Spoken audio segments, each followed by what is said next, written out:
Hello students, good morning and happy new year to all of you। आज से हम हमारी सेकेंड टर्म स्टार्ट कर रहे हैं और सबसे पहला जो हमारा लेक्चर है वो मैथ्स का होगा और कंटिन्यू चैप्टर नहीं लेकिन न्यू स्टार्ट जो है हमारा 6th चैप्टर है जो कि the triangle and it's property.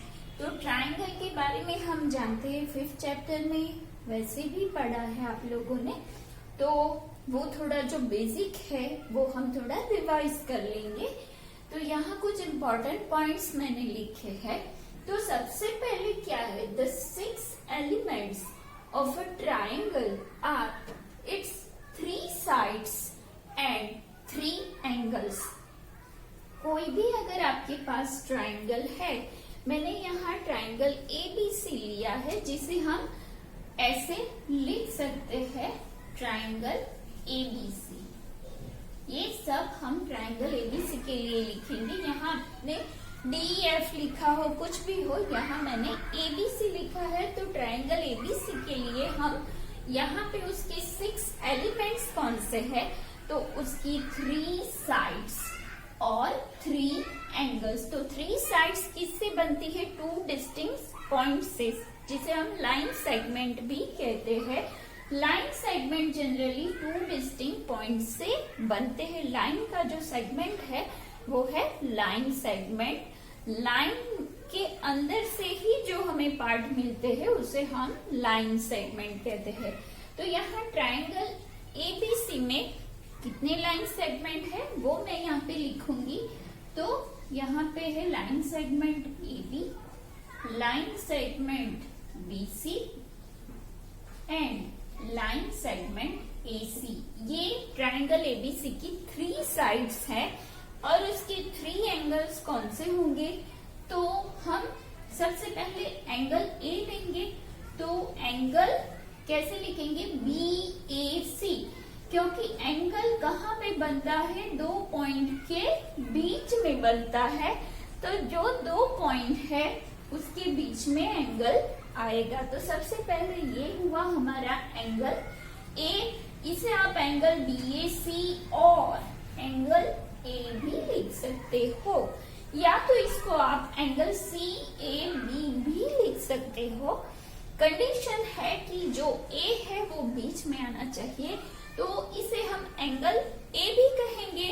दूसरा एंगल हम B बनाएंगे तो ABC, एंगल ABC। इसको आप उल्टा बिल्कुल CBA भी लिख सकते हो, या तो एंगल B। ठीक है। अब थर्ड एंगल कौन सा होगा, तो वो C होगा। A आ गया, B आ गया, B C। तो एंगल BCA, C आ गया बीच में, तो एंगल BCA, या तो आप ACB भी लिख सकते हैं। और क्या होगा, एंगल C। इसका मतलब सब ट्रायंगल 6 एलिमेंट्स के बने हुए होते हैं जिसमें 3 साइड्स एंड 3 एंगल्स होते हैं। और जो भी जहां पे एंगल बनता है उसे हम वर्टेक्स कहते हैं। यहाँ पे vertex A, vertex B, vertex C। तो अभी दूसरा पॉइंट क्या है, the line segment joining a vertex. मैंने अभी बोला ना, ये जो भी है उसे हम वर्टेक्स कहते हैं, vertex A, vertex B, vertex C। तो सेकेंड पॉइंट में क्या है, लाइन सेगमेंट, ऐसा line segment joining a vertex of a triangle to the midpoint of its opposite side is called the median of the triangle। तो ये हो गई आपकी डेफिनेशन कि भाई मीडियन किसको बोलते हैं।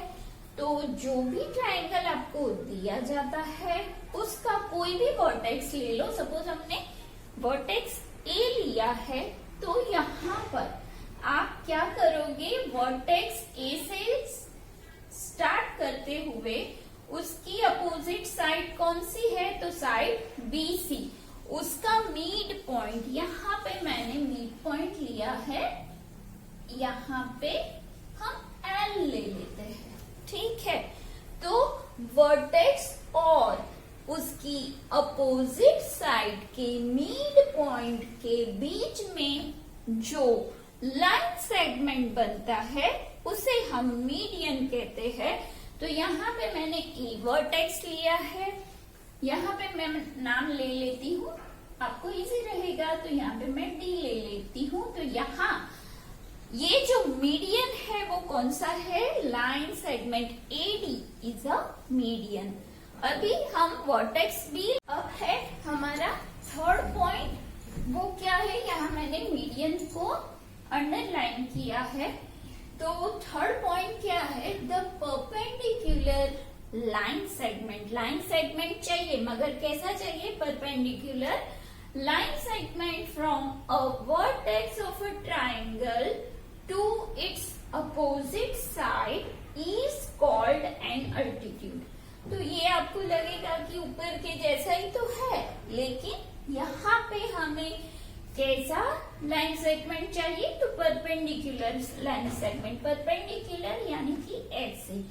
तो यहाँ पे 90 डिग्री जिसके साथ वो जो लाइन सेगमेंट को वो परपेंडिकुलर होता है उसके साथ वो 90 डिग्री का एंगल बनाता है।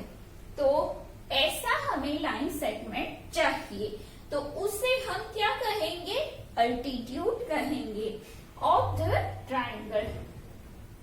And a triangle has 3 altitude. कोई भी ट्राइंगल ले लो, उसके पास कितने अल्टीट्यूड होते हैं, 3 अल्टीट्यूड्स। तो पहले हम समझ लेते हैं कि सपोज हमारे पास, आपको पता है कि एंगल के हिसाब से हम देखने जाए तो ट्राइंगल कितने टाइप्स के होते हैं, 3। एक acute angle triangle, obtuse angle triangle and right angle triangle. तो ये हो गया हमारा acute angle triangle. Acute angle triangle मतलब क्या, कि जिसके पास कोई भी दो एंगल कैसे होंगे, एक्यूट यानी कि लेस देन 90 डिग्री। तो ये हो गया हमारा एक्यूट एंगल। दूसरा हम लेंगे राइट एंगल ट्राइंगल। तो ये हो गया हमारा right angle triangle. Right angle triangle में क्या होता है कि एक एंगल जो होता है वो 90 डिग्री का होता है। तो यहाँ पे ये 90 डिग्री का है, तो यहाँ ABC। ओके, अभी तीसरा कैसा होता है, ऑब्ट्यूज एंगल ट्राइंगल। तो ऑब्ट्यूज एंगल का क्या होता है कि कोई भी ट्राइंगल का एक एंगल ऑब्ट्यूज होता है, इसका मतलब ग्रेटर देन 90 डिग्री। तो हम यहाँ पर देखो, ये है, अब ये बन गया एक एंगल जिसका मेजर कितना है, मोर देन 90। अब ये जो 2 पॉइंट है उसको हम ज्वाइंट कर देंगे। अब अल्टीट्यूड के लिए क्या चाहिए कि हर एक वर्टेक्स जो अपनी अपोजिट साइड पे क्या बनाता है, परपेंडिकुलर लाइन सेगमेंट। तो यहाँ ए में से आप देखोगे तो ये बन गया, बी में से ये बन गया, सी में से तो ये बन गया। मतलब कि जो एक्यूट एंगल ट्राइंगल है, यहाँ ऐसे हम लोग अल्टीट्यूड बना सकते हैं। मतलब कि अल्टीट्यूड हमें ट्राइंगल के अंदर ही मिल जाते हैं, ठीक है। तो यहाँ AL, BL and CL 3 altitudes हैं। अभी जो राइट एंगल ट्राइंगल है, तो यहाँ मैं A वर्टेक्स में से लेती हूँ। तो जो B के पास बनता है वो ऑलरेडी क्या है, एक अल्टीट्यूड ही है, क्योंकि उसका लाइन सेगमेंट क्या है, परपेंडिकुलर है। अब हम B को लेंगे तो B से हम सामने जाएंगे, ये तो यहाँ पे क्या बनता है, 90 डिग्री का एंगल, ठीक है। तो ये हमारा दूसरा अल्टीट्यूड। अब हम C में से लेंगे, तो C में से आप देखोगे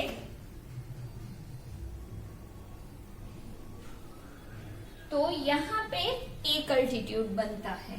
तो यहाँ पे भी हमें कहाँ मिलता है, ट्रायंगल के अंदर ही मिलता है। अभी जो ऑब्ट्यूज एंगल ट्रायंगल है, यहाँ पे आप देखोगे तो हमें ए वर्टेक्स में से अगर चाहिए परपेंडिकुलर हम लाइन ड्रॉ करेंगे तो हमें ये जो बेस लाइन है उसको क्या करना पड़ेगा, एक्सटेंड करना पड़ेगा।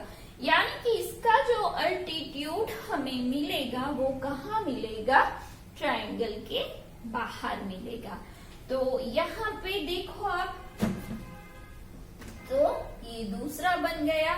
अभी आपसी में से यहाँ पे मैंने ऐसे ही फिगर ड्रॉ की है, इसीलिए आपको पूरा 90 डिग्री नहीं दिखेगा।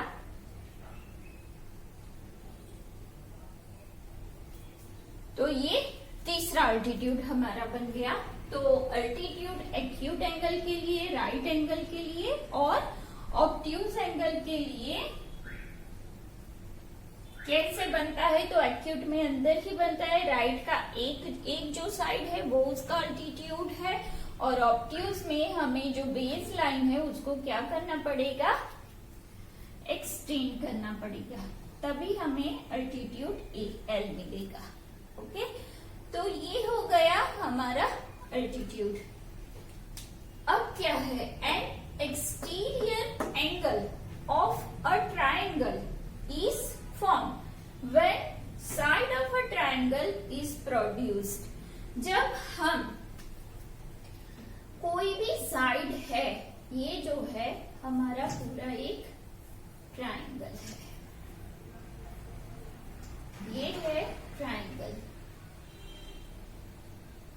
एक्सटीरियर कब बनता है, तो वो एक लाइन हम प्रोड्यूस करते, कोई भी लाइन जब लाइन प्रोड्यूस करती है तब क्या बनता है, मतलब कि लाइन सेगमेंट को हम एक्सटेंड करेंगे तो जो एंगल बनेगा वो क्या होगा, हमारा एक्सटीरियर। अब यहाँ हम ए से स्टार्ट करेंगे, ए बी एंड सी।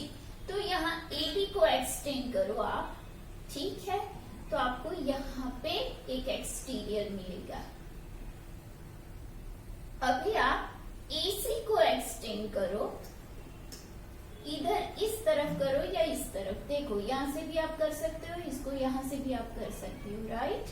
इसको एसी को ऐसे दोनों साइड आप एक्सटेंड करो तो भी हो जाएगा। बीसी को भी आप दोनों तरफ साइड एक्सटेंड करोगे तो आपको क्या मिलेगा, एक्सटीरियर एंगल।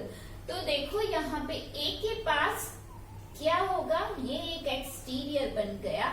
तो जो एक्सटीरियर यहाँ पे वैल्यू है, सपोज कि ये 120 है, तो उसका मेजरमेंट किसके बराबर होगा, तो कोई भी ट्राइंगल का जो एक्सटीरियर एंगल है उसका मेजरमेंट उसी ट्राइंगल के जो इंटीरियर्स बनते हैं, इंटीरियर एंगल्स, जो कि क्या होते हैं, एक दूसरे के अपोजिट बनते हैं, वो दोनों का प्लस जब हम करेंगे तो वो इसके बराबर होगा। तो ये 120 है, तो यहाँ पे भी दोनों का आंसर 120 ही होगा, चाहे ये 40 हो या ये 80 हो, या तो फिर ये 60 हो, ये भी 60 हो, ये 50 हो तो ये 70 हो, कोई भी हो, लेकिन दोनों का प्लस ये जो एक्सटीरियर है उसके जितना होता है। तो यहाँ पे an exterior angle of a triangle is formed when a side of a triangle is produced। जब साइड को हम आगे एक्सटेंड करेंगे तो हमें एक्सटीरियर्स मिलते हैं। At each vertex you have two ways of forming an exterior angle. मैंने आपको दिखाया कि आपको ये एसी आप करोगे तो इस तरफ भी कर सकते हो, इस तरफ भी, मतलब हमें टू वेज से एक्सटीरियर एंगल्स मिलते हैं। अब है लास्ट पॉइंट आज का, अब प्रॉपर्टी ऑफ एक्सटीरियर एंगल्स। ये प्रॉपर्टी स्टार्ट कर रही हूँ, लेकिन उसका फर्स्ट पॉइंट क्या है, the measure of any exterior angle of a triangle is equal to the sum of the measure of its opposite interior angles. यानी कि अभी मैंने सिखाया आपको कि जो एक्सटीरियर एंगल होता है उसका मेजरमेंट ट्रायंगल के दो अपोजिट इंटीरियर एंगल्स के मेजरमेंट जितना होता है। तो ये 120 है, तो ये दोनों का प्लस भी 120 ही होगा। तो ऐसे आज हम लोगों ने इतने सारे पॉइंट्स किए हैं, तो ये आपको समझना है और आपकी नोटबुक में भी ये नोट्स बना के लिखना है। तो यही आज का होमवर्क है कि जो मैंने समझाया है वही आपको नोट्स बना के मुझे सेंड करना है। तो नेक्स्ट लेक्चर में हम आगे पॉइंट डिस्कस करेंगे। Until then bye bye.